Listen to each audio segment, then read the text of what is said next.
The galaxy had long laughed at humanity. To the Andari, the Sarkhan, the Vorthali, and nearly every civilized species that had risen above planetary status, humans were an insignificant footnote, small, chaotic, and remarkably uncoordinated. Their homeworld, a pale blue planet in the Sol system, was a quaint anomaly, barely worth a passing glance on interstellar maps. And yet, for centuries, the galaxy had dismissed them with the same arrogance that every empire eventually displays when it assumes superiority. They'll never leave their rock, the Andari ambassador had declared at the Council of Galaxies Summit, his translucent mandibles clicking in amusement. They are weak, primitive. Their silence is meaningless. The human delegates had smiled politely, a quiet, almost imperceptible curve of lips, and said nothing. And they had meant every moment of it. Humanity's silence was not ignorance, nor was it submission. It was patience, discipline, and planning on a scale that the galaxy could not yet comprehend. For centuries, humans had observed. They had listened. They had studied every rise and fall of interstellar empires, every petty war, every arrogance-fueled mistake. Humanity's silence was deliberate. While the galaxy squabbled over resources, planets, and political dominance, humans quietly prepared in ways no other species could detect. Orbital shipyards spun undetected beneath gas-giant clouds. Subterranean bases carved into moons and asteroids grew into vast industrial networks, invisible to sensors. On the edges of the Kuiper Belt and Titan, engineers, scientists, and tacticians built quietly, adapting alien techniques to their own evolving technologies. They did not rush to dominate, because they knew the universe itself was a teacher, and its lessons were best learned in observation. Captain Elias Trask stood on the observation deck of the Titan orbital station, gazing through reinforced viewport glass at Saturn's swirling atmosphere below. His eyes were tired, but sharp. "Still nothing," he murmured, scanning the holoscreen for the faintest ripple of energy signatures. The outer sectors had been quiet for decades, and even now, the silence pressed in like a living thing. Lieutenant Kyle Varr, leaning against the console beside him, adjusted the station's sensors. "They've been quiet for centuries," he said with a shrug. "Maybe we finally get a peaceful century to enjoy." He laughed softly, though it didn't reach his eyes. No fleet movements, no unusual communications. Nothing, just silence. Trask's jaw tightened. "Silence isn't absence," he said quietly. "It's patience." Varr frowned. "Patience? You're sounding like some old mythology professor." "No," Trask replied, scanning the outer sectors once more.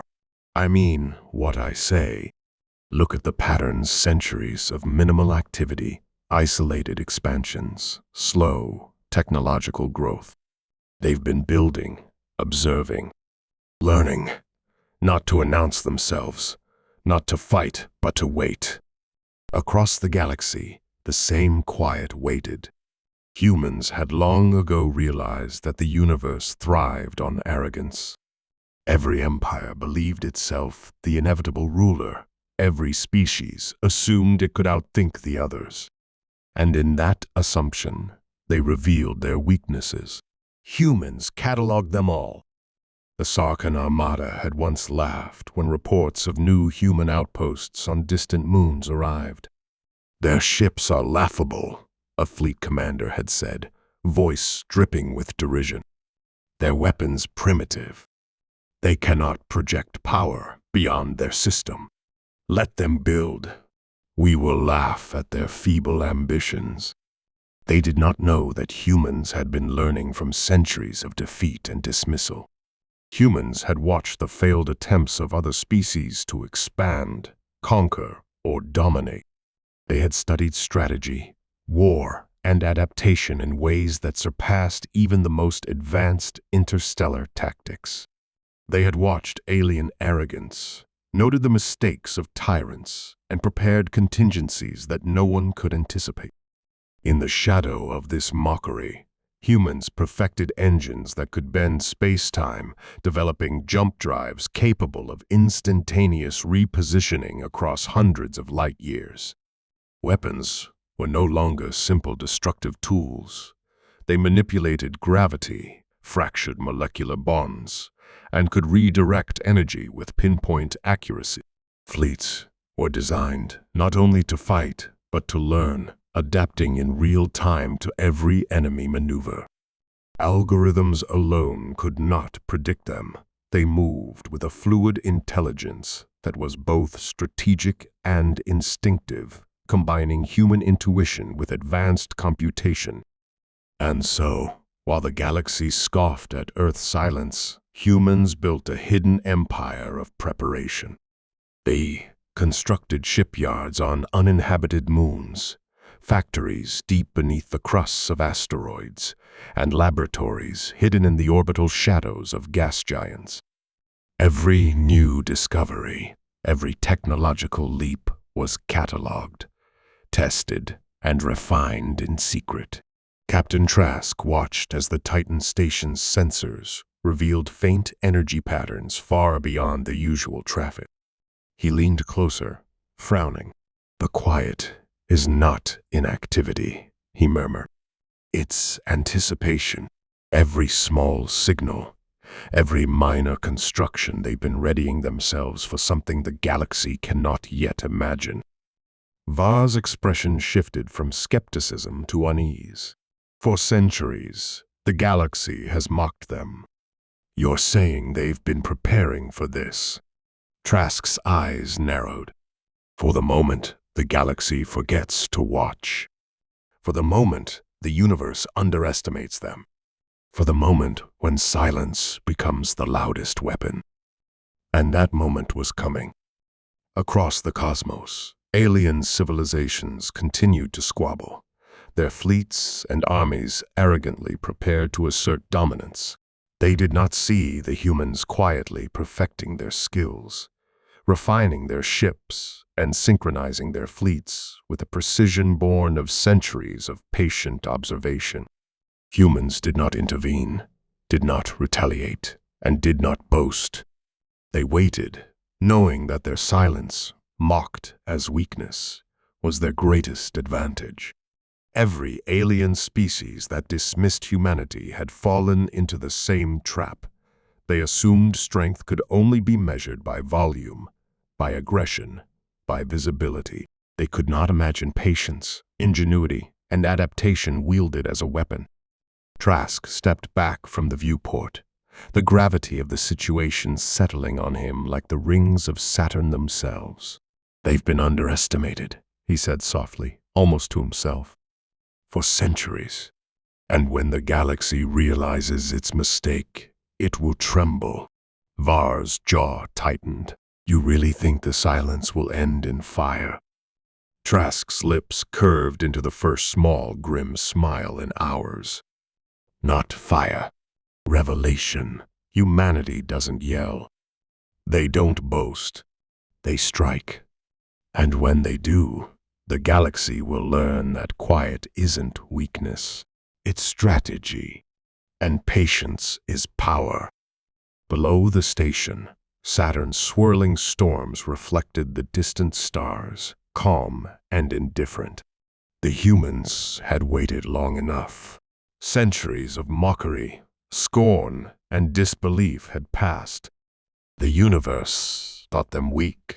The universe was about to discover the truth. The quiet before the storm stretched into eternity, a deliberate, measured pause. Every empire that had mocked humanity assumed it would continue. Every fleet that had laughed at Earth's silence believed nothing could rise from that blue world. But the galaxy was wrong. Silence had been humanity's shield, and patience had been their weapon. And soon, the first wave would strike. The universe had mocked the quietest species for too long. And now the galaxy would tremble. The galaxy had assumed that humanity's silence meant weakness. They were wrong. Every fleet, every empire, every power that had dismissed the humans now faced the consequences of centuries of preparation. It began at the edges of explored space, where the Sarkin Armada maintained its patrols along disputed star systems. The ships glided through the void, massive and imposing, their hulls bristling with energy weapons, shields at full capacity, confident in their invincibility. The Sarkin admirals laughed as they received sensor readings from the outer colonies. No signs of human activity. "They are absent," Commander Vortax said with a sneer. "They will remain irrelevant." Then the first pulse arrived. It was barely noticeable at first, a subtle distortion of energy across the void, almost like a ripple across a pond. Sensors alerted the ships, but nothing in the database matched the signature. Vortax frowned. "Analyze," he ordered. "What is that?" Before anyone could respond, the pulse struck. The flagship Miratheon shuddered violently. Shields flared and then collapsed, systems failing one by one. Crew members screamed as alarms blared, but the weapons did not fire. There was no conventional attack. No missiles, no energy beams, no projectiles. The ship simply disintegrated. Molecule by molecule, atom by atom, the once mighty vessel vanished into a fine, sparkling cloud of debris. What just happened?" An officer shouted, voice trembling. They've destroyed us without firing?" Another stammered. Commander Vortax's face turned pale. "Impossible. No species has the technology." Then the communications panel flickered. A human voice, calm and steady, filled the room. "We've waited long enough. You mocked our silence. You assumed weakness. That assumption ends now." Panic rippled through the fleet. Orders were shouted. Formations were adjusted, but the humans had already anticipated every move. Small, nimble human ships, far fewer than the massive Sarkin cruisers, darted through the wreckage like living shadows, striking weak points with surgical precision. They adapted instantaneously, avoiding countermeasures before the Sarkin weapons could even target them. Entire squadrons of Sarkin fighters were disabled before they could form a coherent response.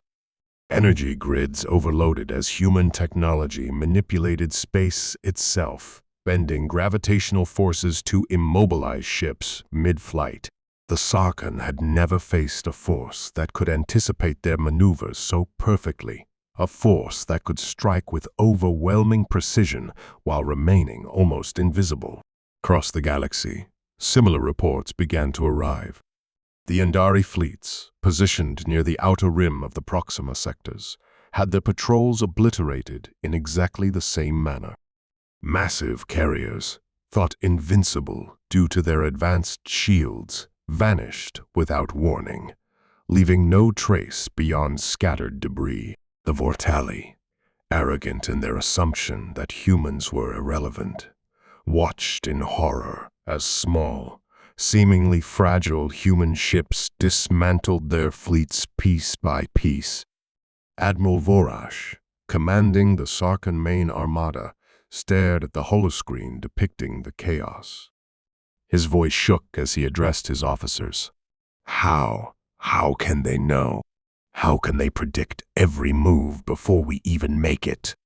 "They anticipate, Admiral," came a reply from the communications officer, calm and deliberate. "They learn. They adapt.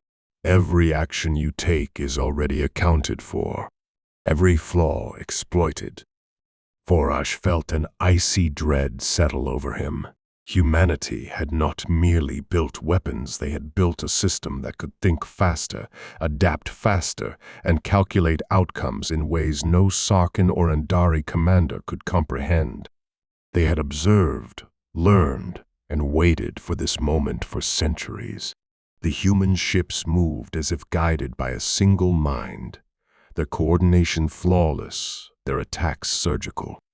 They did not indiscriminately destroy. They struck at vital points, disabling systems, neutralizing weapons, and leaving no unnecessary destruction. It was strategy elevated to art, lethal, precise, and terrifyingly effective. In the midst of the chaos, human leadership remained silent, calm, and methodical. Commander Celine Marlowe, aboard the flagship Vigilant Dawn, monitored multiple battlefronts simultaneously. Her holographic displays showed Sarkin formations fracturing, Andari ships immobilized, and Vorthali squadrons floundering in disarray. Every decision she made, every maneuver executed by her fleet, reflected centuries of preparation, learning from every miscalculation that history had recorded. "This is only the beginning," Marlowe said quietly to her tactical officer, her eyes scanning the battlefield. "They mocked our silence. Now they will learn the price of underestimating humans." The galaxy had always assumed that humanity's weakness lay in its size, its primitive technology, and its apparent disorder. They had assumed that humans could be ignored, laughed at, or dismissed entirely. And they had been wrong. Humanity's silence had been deliberate, a slow accumulation of knowledge, patience, and power. Every empire that had scorned them had unknowingly been building the framework for their own undoing. Humans had studied alien strategies, weaknesses, and arrogance, and now applied that knowledge with devastating effect. Across the battlefield, alien fleets struggled to adapt, but every conventional tactic failed. Humans were not merely fighting, they were rewriting the rules of engagement in real time. They predicted enemy movements, manipulated energy flows, and exploited structural weaknesses with uncanny precision. The galaxy had faced powerful species before, but never a force that combined intellect, adaptability, and unyielding will in such a terrifyingly effective way. Commander Vortax, watching his once mighty armada crumble before his eyes, could only whisper in disbelief. We thought them weak. We thought they were nothing." A faint, almost imperceptible smile touched the lips of the human officer monitoring him. "They mocked our silence," she said softly, voice echoing across the void. "Now the galaxy trembles. By the end of the first strike, entire systems were destabilized. Worlds that had assumed humanity would remain a minor footnote in galactic history now realized that the humans had arrived not as aggressors, but as a force beyond imagination, a species that had weaponized patience, knowledge, and adaptation. The galaxy's arrogance had been their undoing, and the humans' centuries of silence had become the most powerful strike in history. No one knew how many fleets would fall next. No one understood the full scale of what was coming. One thing was certain: the universe had laughed at humanity for too long. That laughter had ended, and in the void between stars, human ships moved like shadows of inevitability, striking precisely where they were needed, teaching the galaxy a lesson it would never forget: underestimate humanity at your own peril. The galaxy had assumed humanity would roar, would demand, would flaunt its arrival. They were wrong. Humanity did not gloat. Humanity did not threaten. Humanity revealed. Across countless systems, every fleet, every colony, every sentient being capable of receiving transmissions was suddenly reached by a single broadcast, a calm, unwavering voice that carried authority, patience, and an almost terrifying certainty. It was the human voice, amplified and transmitted across the void, the cadence steady, measured, impossible to ignore. "We have observed your arrogance," the voice said, resonating through every communications channel simultaneously. "We have witnessed your mockery. Our silence was patience. Our quiet was preparation. Now, the galaxy will understand."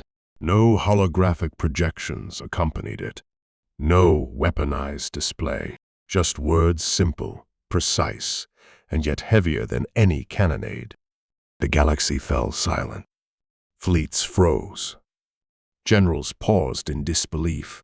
The message was more powerful than any weapon. It was a declaration of intellect, strategy, and inevitability.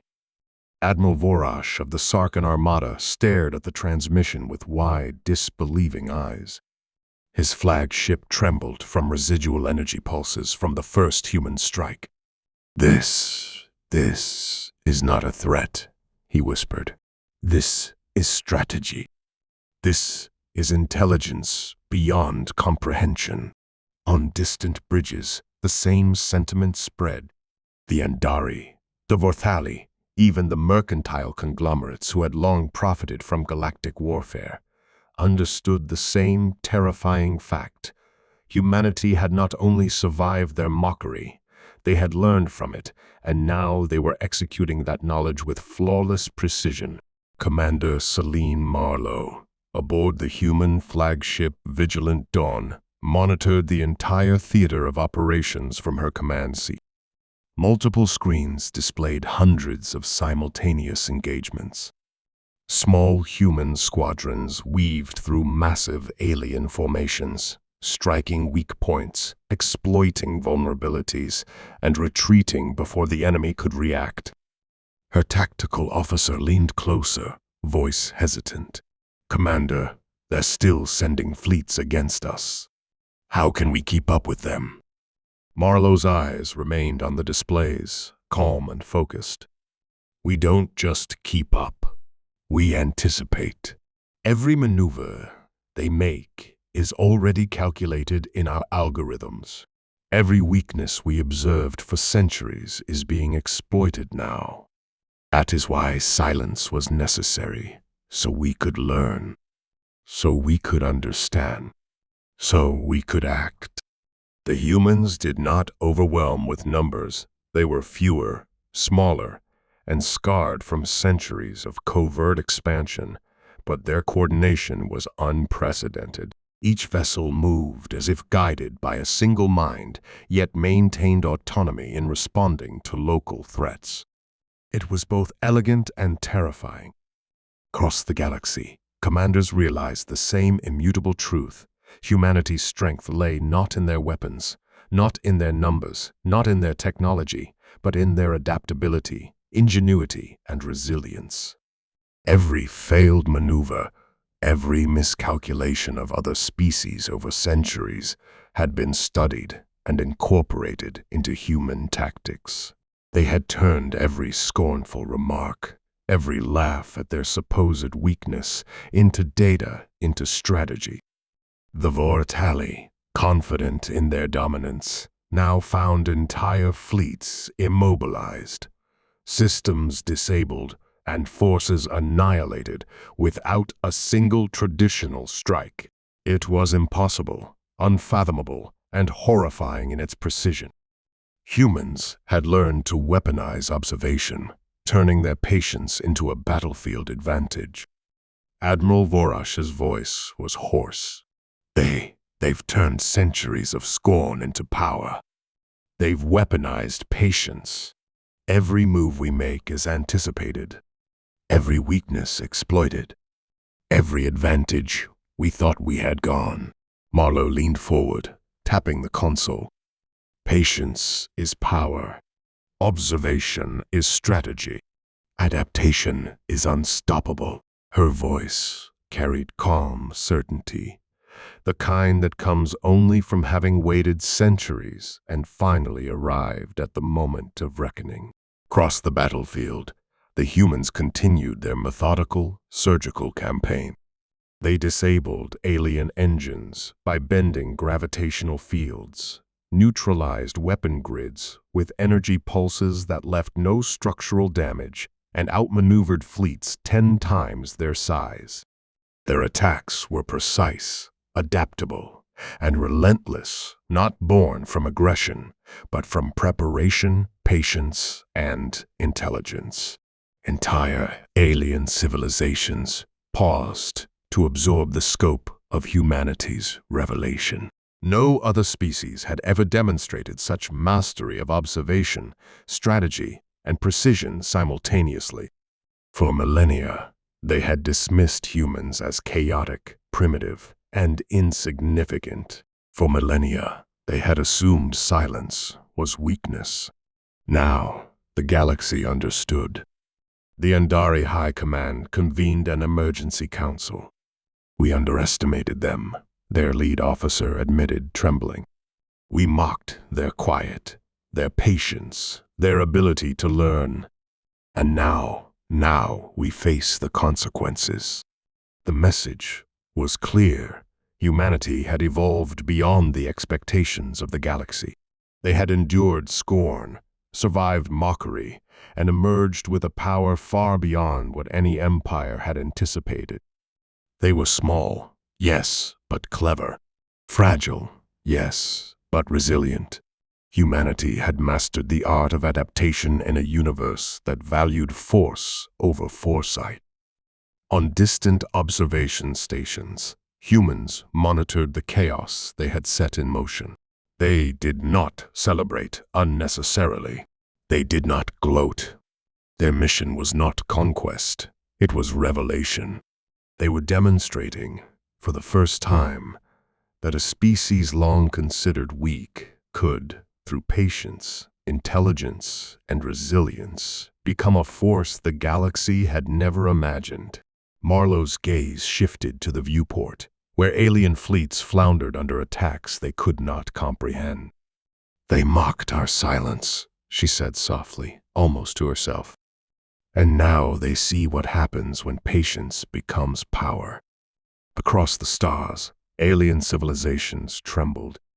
Systems that had believed themselves untouchable now lay vulnerable. Armadas that had once laughed at Earth's primitive defenses now faced a species that had turned silence into strategy, observation into weapons, and endurance into victory. Humanity had revealed itself, not through spectacle, not through tyranny, but through methodical, relentless, and intelligent action. The galaxy, for the first time in history, understood the horrifying truth. The humans they had mocked for centuries were no longer silent. And when humans spoke with actions rather than words, the universe listened. The silence had ended, the revelation had begun, and the galaxy trembled. The galaxy had never known fear like this. Not the fear born of weapons, not the fear born of conquest, but the fear born of realization of a species underestimated for centuries, finally revealing its true power. Everywhere, fleets that had once mocked Earth's quietness now struggled to comprehend what they faced. The Sark and Armada had been among the first to fall. Their mighty dreadnoughts, bristling with advanced energy cannons and shields designed to shrug off the attacks of entire fleets, had been systematically dismantled by human technology that seemed to anticipate every move before it was made. Energy pulses, warped shields, engines were disabled without explosions, and ships that had once believed themselves invincible now drifted helpless in the void. Admiral Vorash, his face pale beneath the ambient glow of the bridge lights, stared at the holographic battlefield. "Every system we try to control," he muttered, voice tight. "Every fleet we deploy, they're already there. They know before we do. They anticipate. They adapt." Across the galaxy, The same realization spread like wildfire. The Andari fleets, confident in their dominance, had deployed squadrons to intercept human expansion, only to find themselves trapped in lethal formations of invisible, precise human ships. Their hyperdrive corridors became ambush sites. Their communications grids were subtly disrupted, leaving them blind to the full scope of the threat. Ships that had once scorned humans as insignificant were now crumbling without conventional conflict, dismantled by ingenuity rather than brute force. Commander Celine Marlowe watched it all unfold from the bridge of the Vigilant Dawn. Her fleet, though smaller and technically less armed than the Empire's greatest warships, moved with a terrifying harmony. Each squadron adapted instantly to threats, every captain responding with the exact countermeasure needed. Their systems were networked, yes, but they were also intelligent, capable of improvisation in ways no alien species could predict. "Sir," her tactical officer said, eyes wide as he watched the battle simulations, "every fleet they've sent against us, every maneuver they've destroyed it all. How do we keep up with them?" Marlowe's gaze remained steady. "We don't just keep up," she said softly. "We anticipate. We study. We adapt. Every flaw, every weakness we've observed for centuries, we exploit. That is why silence was necessary. That is why observation was our greatest weapon." Below them, alien fleets floundered in chaotic desperation. The Vortali, proud in their assumption of superiority, had launched a coordinated counteroffensive. But their tactics, honed over generations of war, proved useless against a species that did not fight by the expected rules. Human ships weaved between the enemy, striking vital nodes with surgical precision, disabling weapons, engines, and communications simultaneously, leaving the Vortali as frustrated observers of their own defeat. Entire alien systems began to collapse under the realization that they had misjudged humanity. Worlds that had been complacent, believing themselves safe behind fleets of warships, now faced the grim reality that no shield, no fleet, and no number of soldiers could withstand an enemy who had mastered foresight, adaptation, and ingenuity. Admiral Vorash, feeling the weight of his centuries-old arrogance, finally spoke aloud, voice shaking. "We thought them weak. We assumed their silence was ignorance. We mocked them. We laughed. And now," his words faltered, choked by disbelief, "now we face extinction by a species we called insignificant."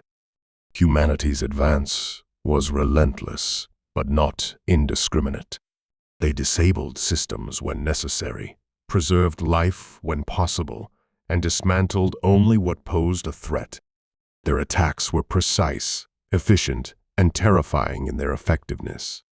No alien species had ever faced an opponent that combined patience, strategy, and morality into a weapon of war.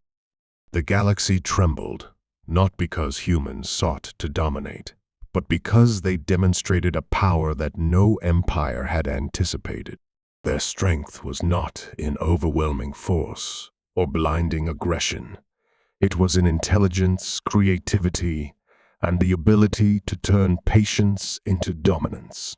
They struck without arrogance, adapting without hesitation, and advanced without leaving unnecessary destruction, a style of war that was unfamiliar, unpredictable, and unstoppable. In the command centers of defeated fleets, officers whispered the same realization again and again. The humans they had mocked were not merely fighting, they were reshaping the rules of engagement in real time. Every calculation, every assumption, every strategy the galaxy had relied upon was now obsolete. Humanity's silence had not been ignorance, it had been deliberate. Their preparation had been meticulous. Their patience had been fatal to every empire that had underestimated them. From distant observation stations, humans watched the chaos they had orchestrated, their expressions calm and unreadable. There was no gloating, no celebration, only a quiet satisfaction that centuries of patience, observation, and preparation had culminated in this moment of revelation. Marlowe's voice, calm and steady, echoed through the command bridge. "They mocked our silence," she said. "They assumed weakness where there was strength, ignorance where there was understanding. And now, the galaxy trembles not because we sought destruction, but because we chose to prepare, to endure, and to act when the time was right." Every system, every fleet, every empire that had dismissed humanity now realized the same terrifying truth. The humans they had underestimated for centuries were not just a species of survival, they were a species of mastery. The galaxy, for the first time, trembled not at the roar of weapons, but at the quiet, relentless brilliance of humanity unleashed. No empire could have predicted the precision, adaptability, or intelligence of a species long dismissed as weak. And as the human fleets advanced with surgical inevitability, it became clear the universe had miscalculated. Humanity's silence had been a shield. Their patience had been a weapon. And now, the galaxy knew what centuries of underestimation had wrought. The first lessons had been delivered. The tremors of realization would echo for generations, and the galaxy, finally, understood what it meant to face a species that had been underestimated for too long. The silence had ended. The revelation was complete, and the galaxy trembled like never before. The galaxy had trembled, and yet it had not yet understood the full lesson. Humanity had struck with precision, dismantled fleets, and revealed power no one had anticipated, but the humans did not linger in conquest. They had never sought mere domination. Their goal was revelation, a demonstration of what patience, ingenuity, and resilience could achieve when underestimated for centuries. The final transmission was sent simultaneously to every corner of the galaxy. Every empire, every fleet, every planetary system capable of receiving communication felt the calm weight of a human voice. "You judged our silence. You assumed weakness. You dismissed our patience. You laughed at our quiet. Now you see what centuries of observation, endurance, and preparation can accomplish. We are not here to conquer for pleasure, nor to enslave. We are here to show you that underestimating humanity carries consequences you will never forget. Learn this. Strength is not always visible. Power is not always loud. And patience can be the most formidable weapon of all." Across the stars, the silence following that transmission was absolute. Every alien fleet, every council chamber, every civilian city that had once dismissed humans now absorbed the words and the truth behind them. Humanity had endured mockery, scorn, and neglect, and in return, they had built a power unimaginable to those who believed strength was measured in size or firepower alone. Admiral Vorash, last of the major Sarkin commanders still capable of standing, sat in stunned silence on the bridge of his crippled flagship. His once proud fleet lay in ruins around him. Ships he had relied upon for decades were gone, scattered, dismantled in ways no technology he understood could explain. The humans had not relied solely on brute force. They had relied on intellect, adaptability, and foresight. Every move of Vorash's was anticipated, every weakness exploited, every advantage nullified before it could manifest. They did not destroy us to dominate, Vorash whispered to his officers. They destroyed our confidence, our assumptions, our arrogance. That is their power. In the outer systems, where human fleets had established positions of quiet vigilance, the same calm authority was evident. Humans did not occupy worlds unnecessarily. They did not garrison soldiers where peace could be maintained. They left systems intact, disabled threats where necessary, and withdrew to positions that allowed them to monitor, protect, and respond, but never to subjugate. Their power was not measured in territory conquered, but in understanding earned. Commander Celine Marlowe looked over the holoscreens displaying the galaxy, her voice steady and resolute. We have shown them what happens when they underestimate us. We have demonstrated the consequences of mockery and ignorance.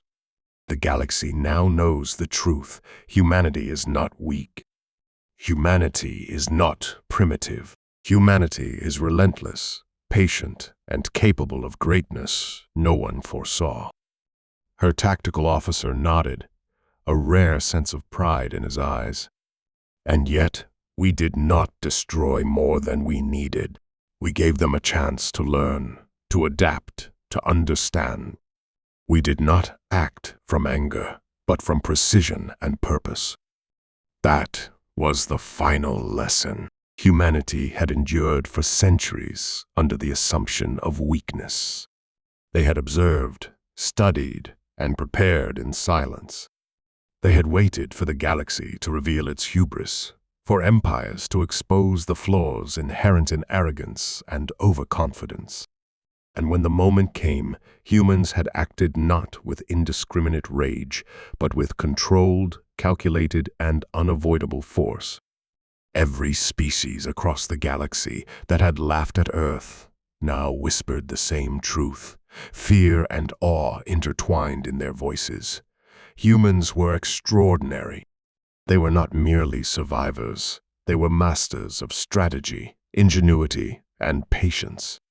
They were a species that had weaponized intelligence, endurance, and silent observation, turning it into an unstoppable force.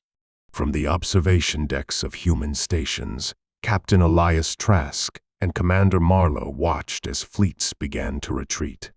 Systems paused, and the galaxy processed the scale of what had occurred.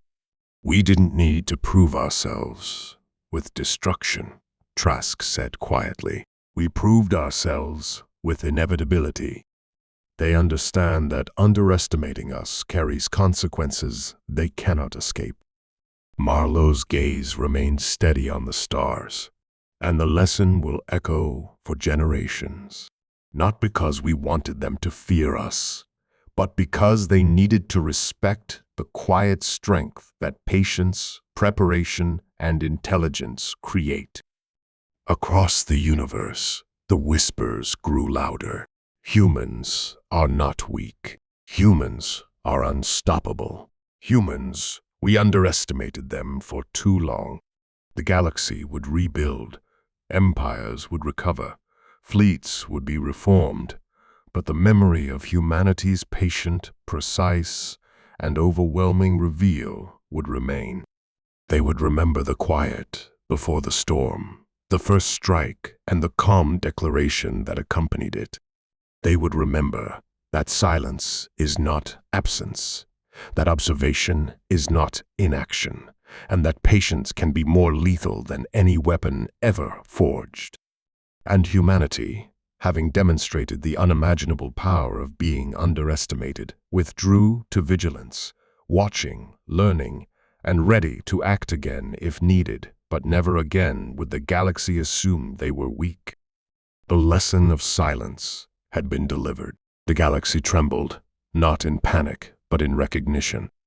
And every species, from the proudest warlord to the humblest trader, understood for the first time the immutable truth: never underestimate humanity. For the quietest species often wields the loudest power, and the universe would never forget.